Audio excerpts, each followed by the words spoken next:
Welcome back to the News Hub here at WSJ Live. I'm Simon Constable.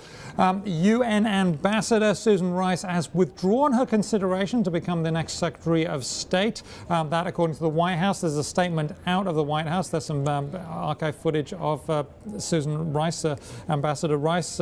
President Obama says, "While I deeply regret the unfair and misleading attacks on Susan Rice in recent weeks, her decision demonstrates the strength of her character and an admirable commitment to rise above the politics of the moment to put our national interests first." Obviously, there's a lot more of that statement, but that seems to be a key bit of it. With more on this, we have Jerry Seib from our bureau in Washington, D.C. Jerry, it's quite a big move. It is, has lots of implications. Obviously, probably clears the way for a different kind of national security team in the second term. I think former Republican Senator Chuck Hagel is likely headed to the Defense Department to be Secretary of Defense. I think because Susan Rice is out of consideration as Secretary of State, that probably means John Kerry, the senator from Massachusetts, is the most likely alternative pick for the State Department. That in turn would open up a Senate seat in Massachusetts, and maybe Scott Brown, who ran a very close Senate race against Elizabeth Warren, would probably get a shot at running again for that vacated seat. So this sets off a whole chain of events. It also is going to create, I suspect, a lot of bitterness in the Senate between Republicans, including John McCain and Lindsey Graham and Kelly Ayotte, who were very vocal in opposing Susan Rice, and Democrats who think Ambassador Rice was abused in this process. The whole critique, obviously, was over comments she made about the genesis of that attack on the U.S. consulate in Benghazi, Libya, that resulted in the death of the ambassador.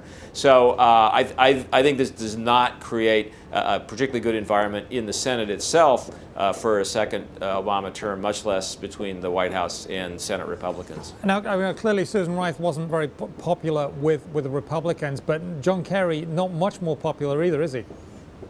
Well, no, I don't think that's right. I think Really? John Okay. Kerry benefits from being a part of the Senate club, and he's made a common cause with John McCain, who was the principal irritant for Susan Rice, and so I think that situation turns around fairly quickly. I don't think a John Kerry would have any particular trouble getting confirmed. There will be uncomfortable questions about his period as a Vietnam veteran who was opposed to the war, but I think that by and large, I think Senator Kerry would have a much easier path than Susan Rice, and I don't think there would be major obstacles in the way.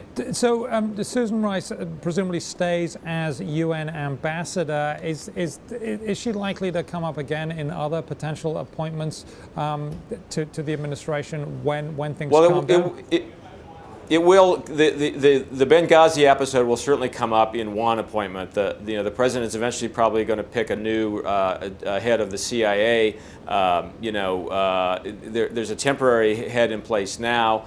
And I think that's the other position where the question of what happened in Benghazi, when did we know, and when were people told, when was the American public told the full story of what we thought went on behind that attack and whether it was a terrorist attack or not. David Petraeus was head of the CIA when all that happened. He's gone.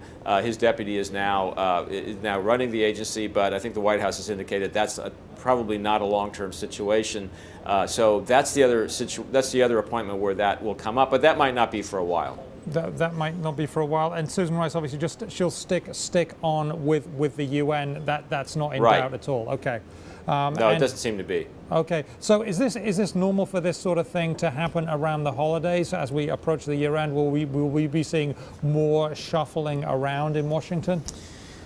Well, this was the big one. This was the big post-election appointment that was standing in the way of other things falling into place for a second term. The other big one that's out there, Simon, is the Treasury Secretary's job. Tim Geithner has made it clear he wants to leave as Treasury Secretary, go back to New York with his family. But that's not going to happen until the fiscal cliff issue is resolved. So that's the other big shoe to drop. But it's moving on a different timetable because of a whole different set of issues having to do with the fiscal cliff.